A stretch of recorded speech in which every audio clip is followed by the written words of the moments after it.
Ladies and gentlemen, this is the How They Did It podcast. My name is Anthony Christodoulos. This is the first episode. I'm going to do a quick introduction. I'm a former MMA fighter.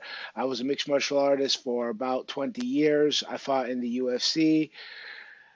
More recently, I opened my own business and I started a service industry where I train clients, trainer on retainer, as my wife named it, where I travel around the world with exclusive clientele and I'm opening businesses. And in my journey, I have many friends that are helping me. And one of those friends is Barry Robinson from A Million Styles of Boxing.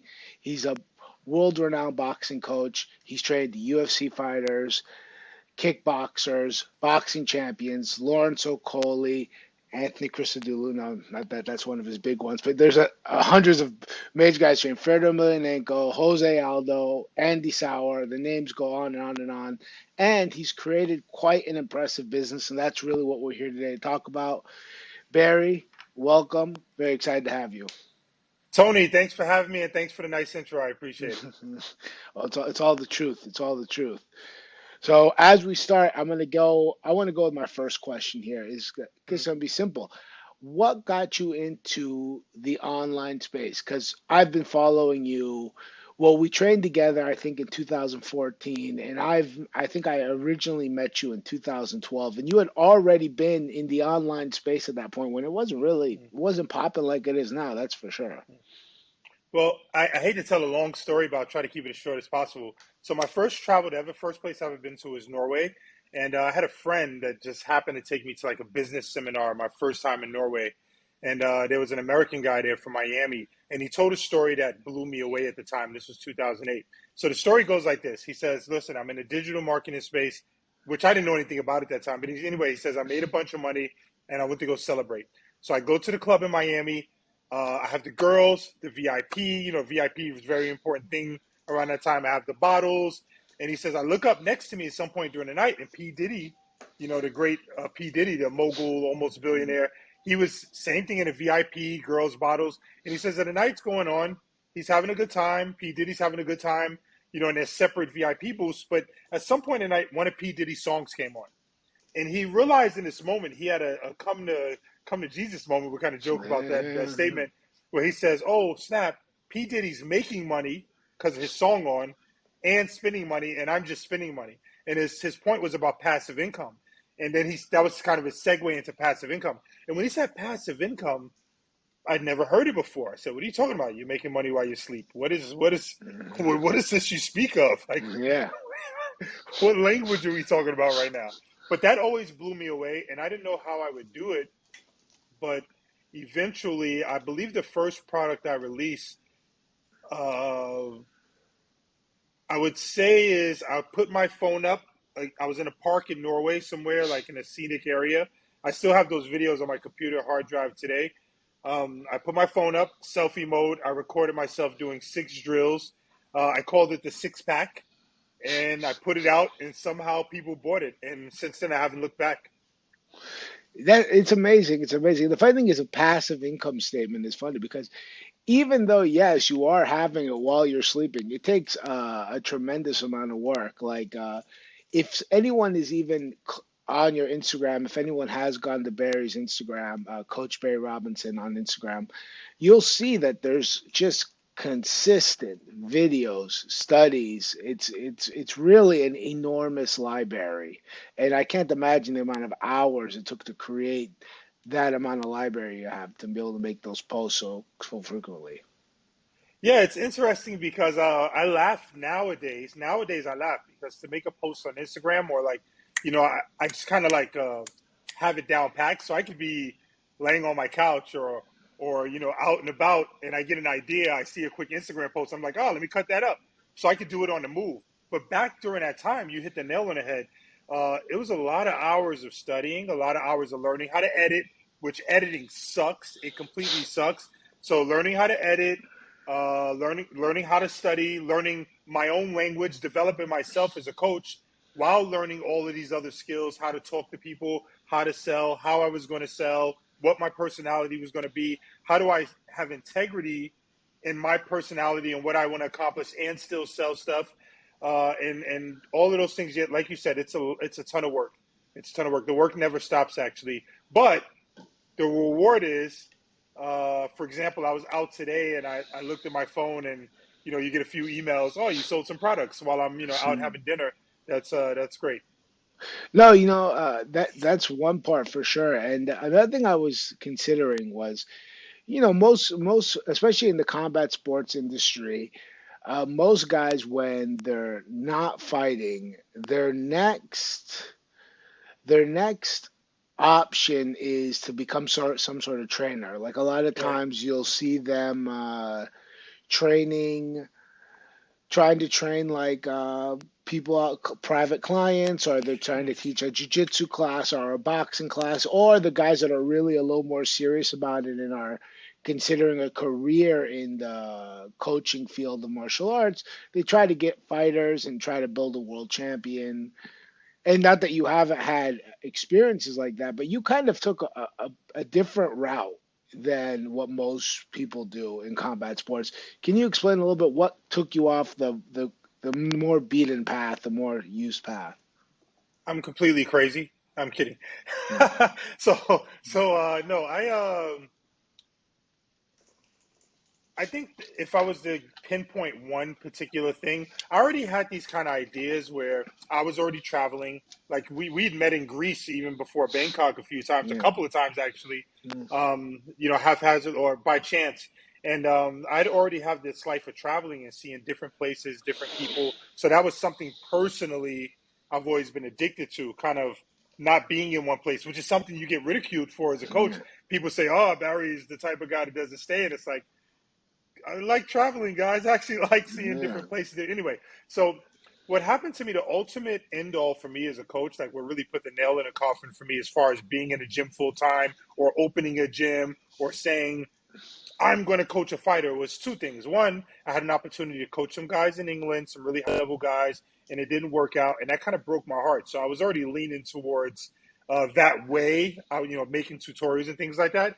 And then I watched the show Shark Tank, which we all know, and it was an episode where it was a lady from Los Angeles, and she had an eyelash subscription service.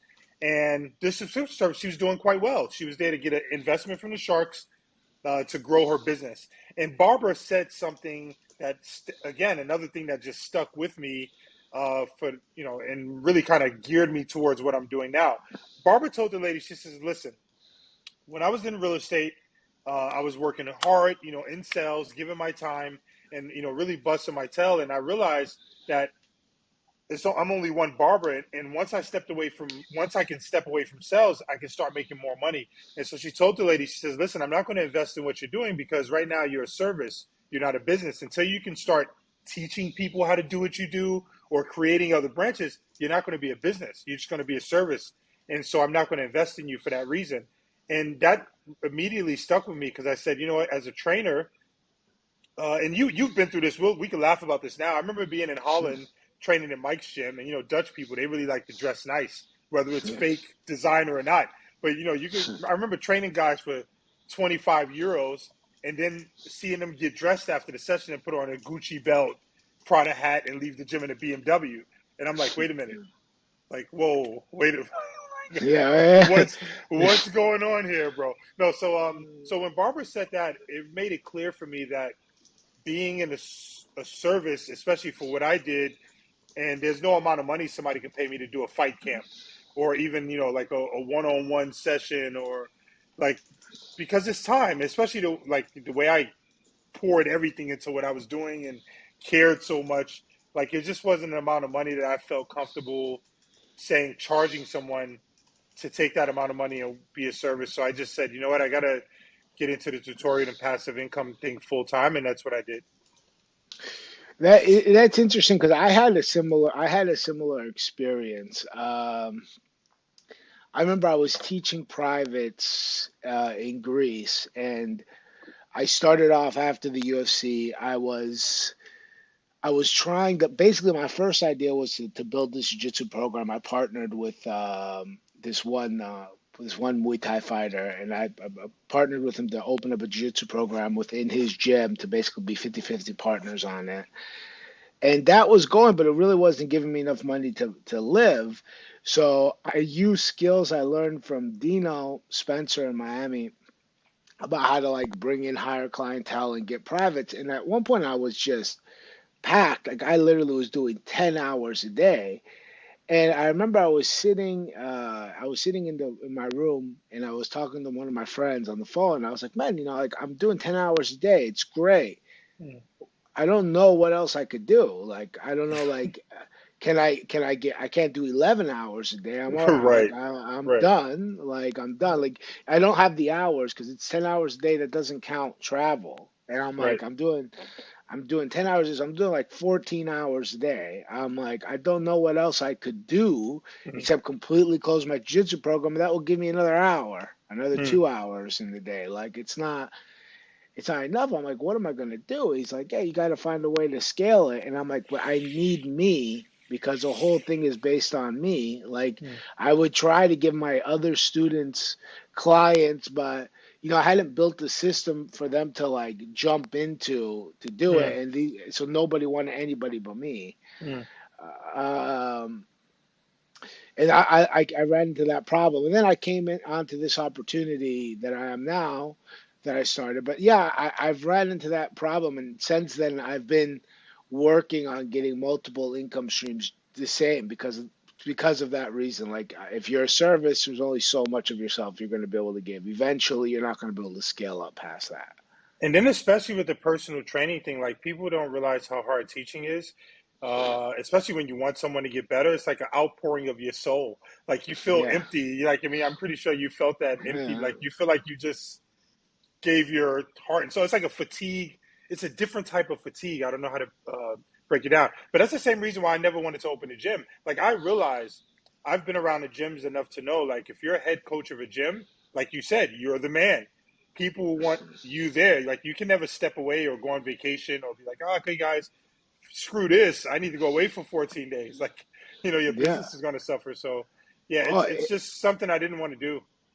it makes perfect sense. I remember once I went to New York City for Christmas time, and I just took a week off, right? I took a week off to New York. I came back, and then, things were going good. I'm like, you know what? I'm gonna take another week off in a month. I'm gonna go to Amsterdam. I went to Amsterdam.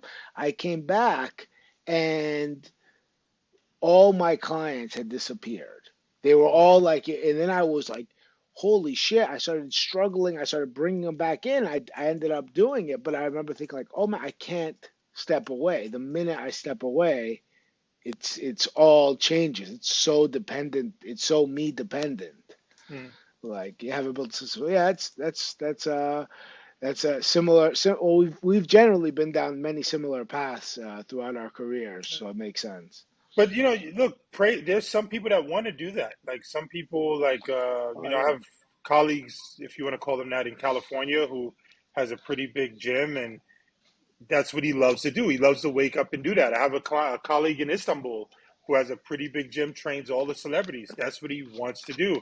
He doesn't have too much free time, but he would tell you that he enjoys doing that, and that's just what he does. So for me, Oh, it's just not for me.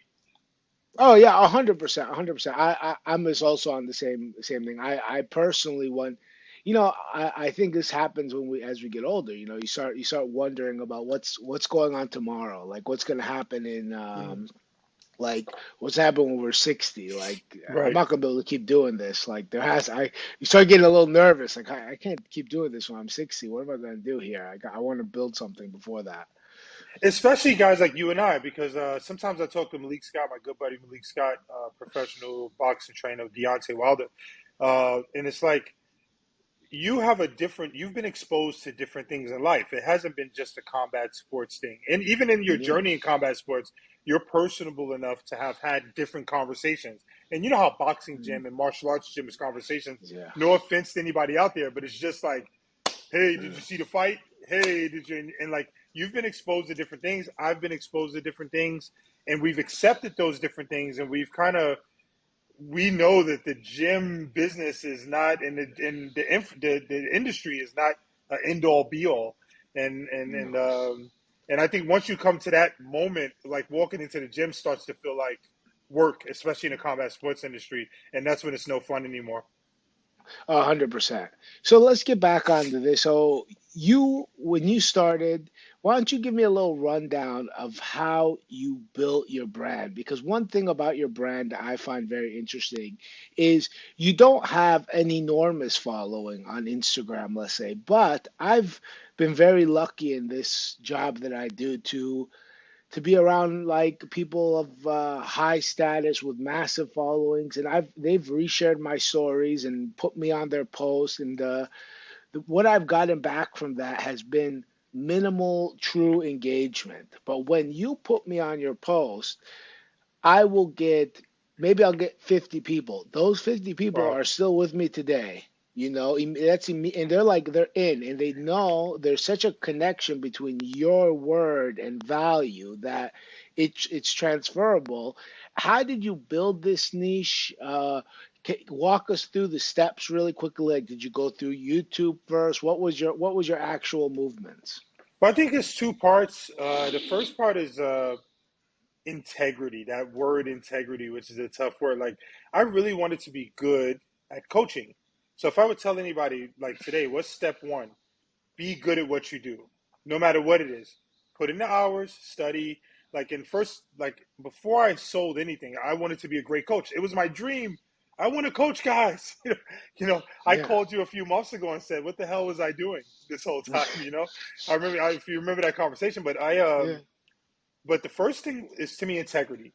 I didn't compromise myself in the sense of like this on social media now to get followers and sales. What do we have to do? We got to kiss ass a little bit. We got to say all the right things. We have to make a post with orange coloring because that's the color that attracts people to this. There's all these things you have to do. But in the midst of all of that, of making friends, kind of how to win friends and influence people, we're not really good coaches. And people can see through that. So Floyd Mayweather, the genius he is, which he doesn't get enough credit for from a business perspective, he said something for years that always stuck with me. And I even repeated it to a friend today that I'm still not great at yet. Floyd Mayweather says, it doesn't matter if you like me or if you hate me, you're still talking about me. And he remained relevant. People paid to see him get beat. And even today in his career, people are paying to watch this guy fight. And so once I came to a slight comfortability that, my message is not for everyone. Everyone's not going to like me coaching the same way I do in a gym online. But that's okay. If I'm consistent in my message, I have my own niche. Like you said, I don't have 200,000 followers that are not really going to buy anything. I have 60 some thousand followers on Instagram, and I'm not going to say the numbers, but a good chunk of them, if I put out a product tonight, or if you and I put out a product, say, guys, you got to buy this product, we're going to get it. We're going to get, a good amount of buys where we're like, wow, that just happened. And so I think integrity is the first part. And then the second part of that coming to the social media, I would say is being on it. So on it means when I first started making film studies, I posted on YouTube all the time. But the most important thing I used to do is I didn't even know about forums or anything like that, but I used to post on box. If I posted a video, I then posted it on Boxing Scene in every Facebook forum there was, boxing knowledge, boxing this, boxing that. And I was naive.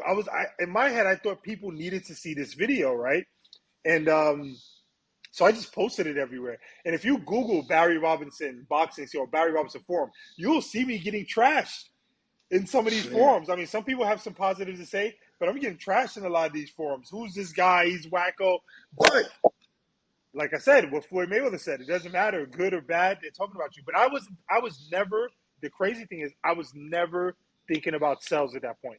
I was just thinking that here's a great video, this is a study, and I want to put it out, and I think people is to see it.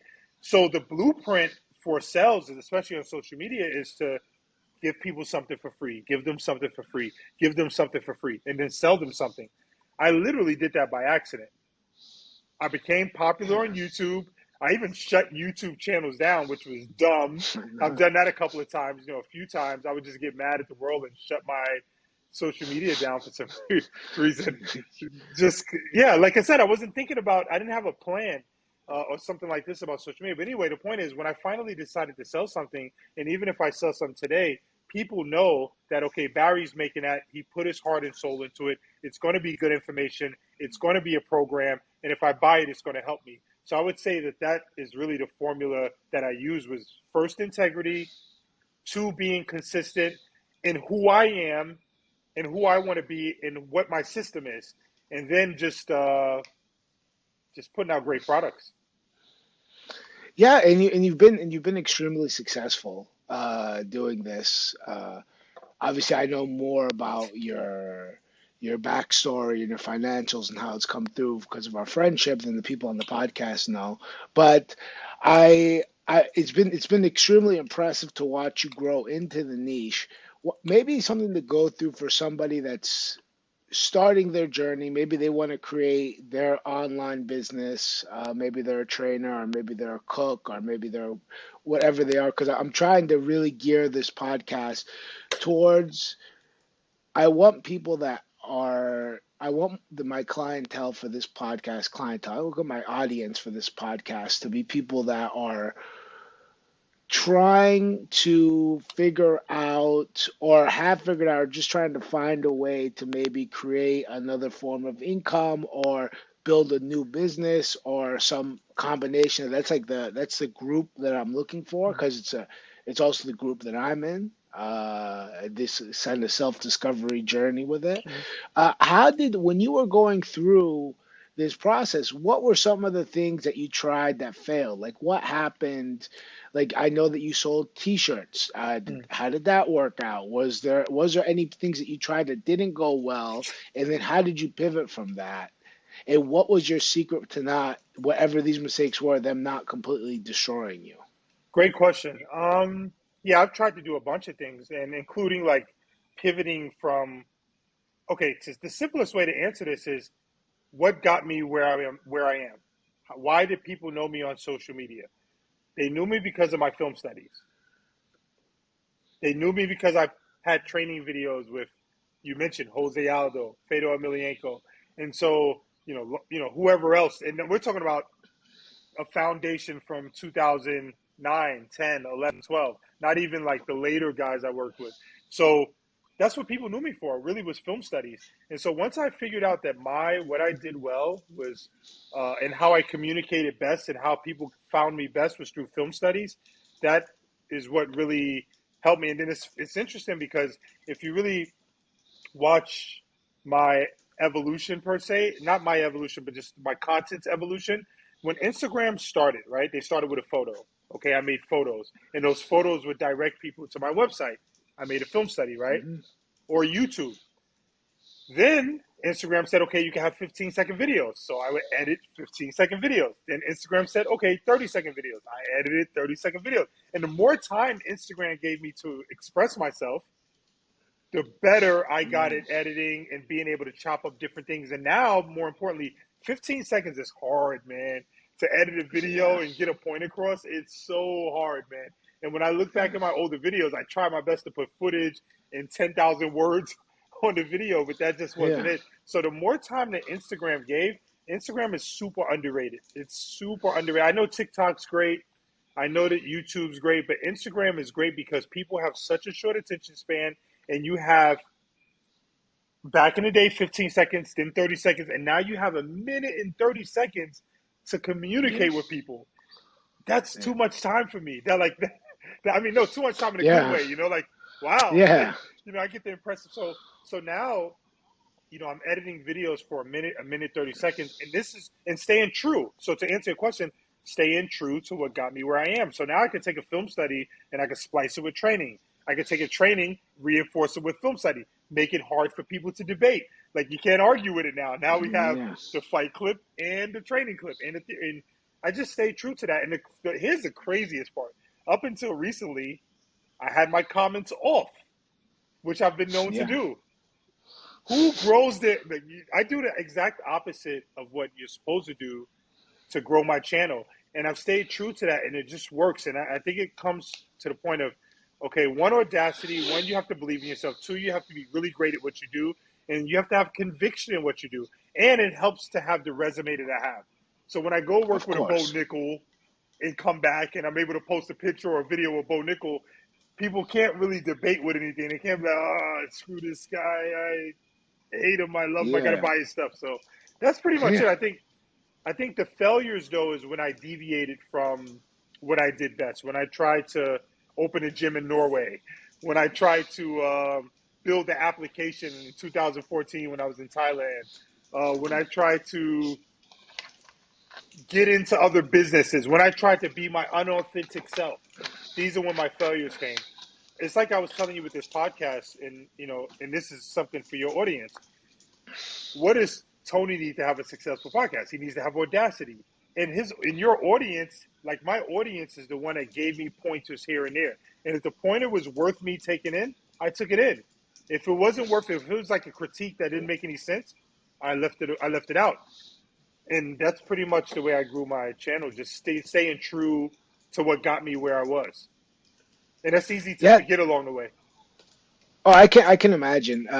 It seems to be you've done it in such a unique way, and you've taken some risks that really go against the cookie cutter approach to starting a YouTube or Instagram channel. And again, I'm not dissing anyone that's doing the cookie cutter approach because I know people that are successful with this approach as well.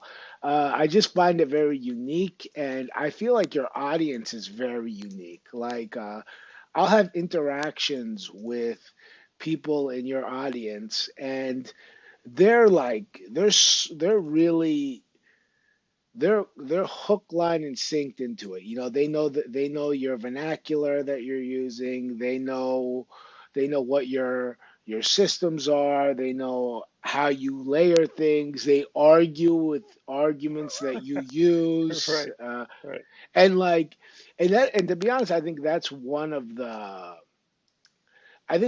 best things is because you're because even though I've had people come to me that are not Barry Robinson supporters, Mm, that are like, oh man, well, this guy, he's not right about this, he's not right about that. I go, listen, if you guys think that I'm the guy that just calls Barry up and we just have a pat each other on the back conversation, that's not how right, our conversations go. right, The like, especially 2014, me and Barry would have arguments out with like most people would be like, "Are you guys friends? You guys don't like each other? We're just going at right, it for." right, And to this day, more maturely, but we have similar heated debates. right. It's not, yeah, it's not all tap you on the back, but what I say is like, man, the reason why I really believe one of the reasons Barry has is following because he backs what he says up. Even if I disagree with something that you're saying, you are backing it up with a tremendous amount of evidence and effort to like if you're showing us that the rhythm step is not optimal for being in a fight because you're off your base. It's an easy way to read your opponent, whether it's defensively or offensively. Not to get into the details of it, but that idea as a whole, even if you're like, I don't think that rhythm step's a bad thing because I don't know, Macho Camacho used the rhythm Right, step. That's like those are some of the arguments. right. The thing is, you have like literally maybe 20 hours worth of videos of Yeah, people doing rhythm steps, getting bodied or getting avoid next punch. It's much harder to argue, and I think one thing that you've done there is you do what most people online don't do. That's one of the secrets I believe is that you provide evidence that is like I can believe this guy now because he is saying ABC and he's giving ABC evidence. And how strong that evidence is and the actual correlation, I think everyone should take that on a base to base comparison mm. when they're doing their own analysis. But I really think that is one of the secrets that has like makes your audience so well educated and so willing to go on to pay for the next Patreon or the next tutorial coming out. Yeah. I think it also helps to be in a like. I got lucky because, like you mentioned earlier in a podcast, niche. It's not like I'm in the fitness niche only, or which is a wide pool of people. Like I Yeah. am. it's not like I'm just in a boxing niche. If I was just like, obviously people know me as a boxing coach, but if I was just selling to boxing people, forget about it. I would have, I would be in a gym working, right? Yeah. Because boxing people are stubborn. But the mixed Mhm. martial arts, the combination, I'm thankful because, first of all, mixed martial artists needed to be better at boxing for MMA. And because I've had the experience training guys in Holland and, having Ivan Hippolyte and these coaches be like, Barry, you can't roll, you can't do this. And me, I don't know if it's because I'm a Virgo or because I'm an ENTPT personality traits, but I'm Yeah. a guy that's like, okay, I'm analytical. I try to figure things out. And so over the years, being able to come up with stuff like boxing for MMA is footwork or talking about the rhythm stuff. But anyway, the point is that uh, I almost lost my point there for a second, Tony. But Uh-huh. I'm lucky for the niche that I'm in because most people in sales that want to do something online, they're competing with a lot of people. Who am I competing with? Nobody, even to this day, nobody does what I do.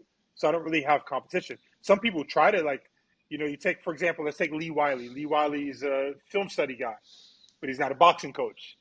Uh, Yeah. if you take somebody else, they might be a boxing coach, but they don't do film studies. I'm kind of in my own lane, and so I have my own niche. And for that, I would say I'm totally blessed and completely lucky because I'm not competing with anyone. Okay, so let me go off so we're gonna try to close this up in the next Right. few minutes.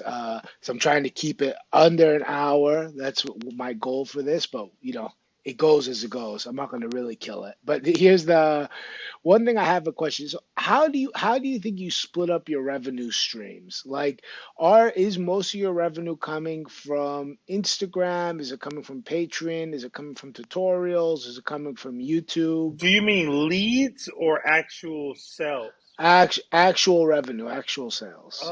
Tutorials and Patreon. That's where you make most of the actual money that comes into your business comes from there. Tutorials and Patreon, and I would say that Patreon has been. Uh, I don't know why I wasn't doing this a long time ago. It's unbelievable. Like, what a great platform! What a great platform. And as far as leads, where do you think you get most of those? Where does that come from? Easily, this is easy. Instagram and people talking crazy about me in forums because everything I do Oh, is like you said, like those people help me so much. Like the people that go F this guy Barry Robinson in a forum or a boxing scene, you just gave me like 100 new leads, bro. Because that person, yeah, whoever you say, or on Reddit, they trash me, great. Because that person now has to go, is this guy a psychopath? Is he the worst person in the world? And now they got to scroll through social media. And now they got to go, this post, I don't like his tone. But what he's saying is right. yeah, yeah, And so I would say that the me just doing what I do on Instagram and just letting people fight other people and like for example, there's coaches that have like groups of coaches, grown men talking crazy about me. But it's great for me. Like, bro, I'm not like before back in the day, I would say there's a level of maturity, right? Because before back in the day, I didn't understand the sales part of it. And I was like, why don't these people like me? I'm I'm doing a good thing. I'm trying to but nowadays, yeah. I'm a little bit more evil. I think you joke with me about I'm the ultimate capitalist, Yeah, you're the outdoor capitalist of but truth. I didn't realize it. But I'm starting to accept my evil now, and I'm going great. I'm glad. Like I'm like everybody and don't get me wrong. As many people talk negative, there's also people that talk positive, and those Yeah. people are the people that they're talking about it on forums, sharing it with their friends. The rhythm step, just people debating about it. It just takes it to a whole new level. And then when you partner with, even though I have worked with some mixed martial artists before, I have to give Dynamic Striking a level of credit because, working with them, this is the same company that owns BJJ Fanatics, the same company that Gordon Ryan, who's doing $300,000 a month, in tutorials, So I'm getting, when I joined that company, I'm getting now jujitsu people, wrestling people, strength and conditioning people. I'm getting all types of people. Not saying I also brought customers to them, but just those partnerships along with people debating or having a conversation about the things I'm talking about and finding something for people to talk about on a consistent basis. That's where I would say my revenues come from. All right, man. It makes a lot of sense because that I think that's what we're trying to. That's one thing that you're trying to get to when you have level of this level of competition within your people in your communities. Mm. So it's like we're finally like I think that one thing that you've done really well is you've created a community of people that are super knowledgeable that can defend your work or can come up and to be honest, it's not only you, like you are an excessively sarcastic guy, so that will definitely get some people off for sure. But you know For what's insane? What's sure. insane is the whole concept of controversy sells, right? And this is another thing Yeah. I've come to accept. Even if I say something like, "Guys, defense is more important than offense," that's controversial because nobody's talking about it. And I have to just accept that controversy is a great thing. When I say something like, let's say I make a post that's analytics driven, right, with data. Eh. But if I say, you motherfuckers don't catch the jab, your jab defense sucks. You, oh, he's an asshole. He's look what how Yeah. could he how dare he say something like that? PJ the trainer doesn't talk to me like that. so so You had to do it. so You had to it's do it. yeah no so no but so it's funny because I'm like, my personality. I'm goofy. I like to joke. I'm a travel guy. Like outside the gym, I'm not serious all the time. I'm just a Yeah. chill guy. But people, for some reason, love controversy. They love somebody they hate. They love a hero. They love a villain. I'm starting to understand people's psychology. It's just the way No, I humans think are. I think yeah, humans need a story. There Right. needs to be a narrative for anything to work. One other thing I think that's interesting from a business perspective that you've chosen to do, also from a personal perspective, is that instead of most coaches will come and live somewhere like New York City, Mm. they'll go live somewhere. I know we're not going back to New York, Barry. Don't get stressed. Or Boston, or they go live in LA, or they're trying to be in a metropolitan US place where they believe there's more opportunity. You've actually done the exact opposite. You've gone as far away from home as possible.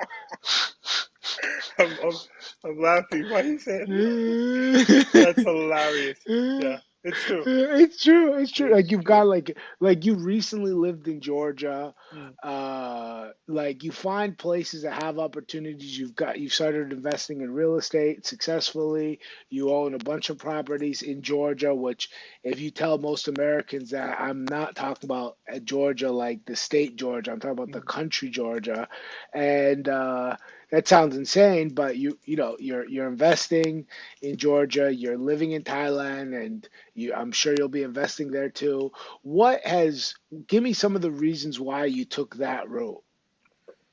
Well, I think somebody said it to me best. I have a friend Marv, and who knows my story in life, and he kind of said it to me best. He says, Barry, I think you don't live in the states, or it's easier for you to travel because you don't have your youth, my youth. I didn't associate positive things with living in the states in my youth because of just the way my youth was so turbulent and all over the place. So I don't have like positive associations with the states. So it was easy for me to explore and want to see different places. And so that part of me, the travel bug part of me, is just something that bit me, and I just became really curious. And so the more I traveled, the more I saw different countries, the more I wanted to see. So then once I realized that I don't have to be in the states, like for example, here's a good example. 2014 or 2000, in the early 2000s, I was in Mike's gym working with world champions, or Boss Gym working with world champions. Okay, follow back. Okay, 2014, we're in Thailand together. Uh, I had a guy from New Zealand bring his student to me to prepare because he has a fight coming up somewhere else. And those are those reinforcements. We trained in Thailand. You were coming there for fight camp. You didn't know I was there. We happened to link up. You're fighting Macau, and it just kind of started to make sense that You don't have to just be in the States or UK to do this thing. Combat sports is a global thing, and there's opportunities everywhere. And so once I figured that out, especially once I primarily moved to the passive income state of things, I don't need to live anywhere. I can be location independent, as they say. But my strategy was quite simple. Where do I get the most value for my money? I don't want to make, let's say, for example, if someone makes $5,000, $6,000 a month, I don't want to live in New York on that salary. That's supposed to be good money, but I don't want to live in California. I don't want to live in Florida. I want to, once I realized, oh, snap, Thailand, my money goes far. Georgia, my money goes far. There are many places where I can live a high quality of life and my money could go far. That was it for me. That was it.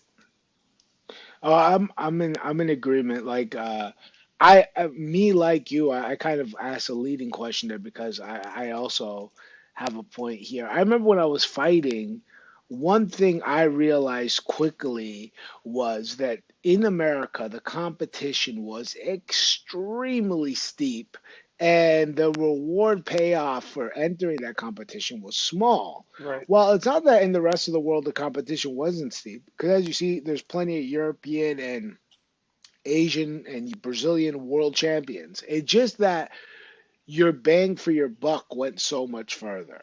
Like I get a Simple as big that. win, simple as that. Like I get a win in Macau over Eric Uris. It's an American fighter, and that in Asia propelled me because that was the Phuket top team head wrestling coach. He had respect. That respect kind of resonated, and I could get so much more attention from other promoters and from other fighters and media outlets that I would in America, even if I beat a guy just as good, if not better than Jared Gordon in the US. That happened to me before. I would beat a great guy in the US, and in Europe I would blow up. Right. My stock would raise like that. In America, I'd just be like, meh, It's good for you. complete. It's complete insanity, and that is a bit off topic, but it's complete insanity that more American fighters don't move to Asia, fight in ONE FC, especially if you're like a smaller weight class. What are you doing? Why are you fighting regional, hoping that Dana White sees you? Go destroy guys. Not obviously some great fighters in ONE FC, but if you're good, you're at that level where you could be in the UFC and you don't have that UFC shot. Why are you not destroying guys in Asia until they're forced to call you? Ben Askren did it. And it's so interesting when you see these blueprints from the Floyd Mayweathers of the world, the Ben Askrens of the world, and people still just ignore it. And that's what comfortable. Comfortable people just need their comfort, and they're afraid to try something different. Yeah, actually, so oops, your video cut off there, Right? It was Barry. just We're my back. low battery. No, we're good. No worries. All right. Uh, so my student, my old student, he's not my student anymore. I'm not coaching martial arts anymore, but he was my old fighter, and I've kind of taken a mentor role with him. Sotiris Kasaludis, we call him Sochis. He was fighting recently. He's about 3-1 now as a pro. He has like maybe seven amateur fights, which I think he's 5-2. Uh, he's great kids, a lot of potential. 125er, 26 years old, and he was like, "Which way do I go? What should I do?" And I recommended. I was like, "I think you should move to Thailand." Immediately. Uh, yeah, immediately. I'm like, you don't have anything to lose, and you all gather some money, work for the next whatever 6 months, get one fight more in Greece because he got a good team in Greece, and go out to Thailand and spend 3-4 months minimum at a time out there. And if you can find a way to have an income outside of fighting in Thailand that's enough to help you training, then don't come back. Period. Like Yeah, I mean that's where your career is. yeah, that's a leap that coming to especially with the theme of your podcast, how they did it. I mean, you're a journey guy in this sense of saying it. You didn't stay in one spot. I didn't stay in one spot, and that's really how we did it. We did it by branching out, seeing other parts of the world. Like for example, yeah, like if okay, so here's the difference, and this for everybody out there. If I was just an American coach, I would be in one gym working with you know the same fighters in the gym. Hopefully, I had a But with my career through travel, I got a chance to cross paths with Jose Aldo early in his career in Holland while he was training with Andy Sauer. You know, I got a chance to, and because of all those videos, think about this, guys.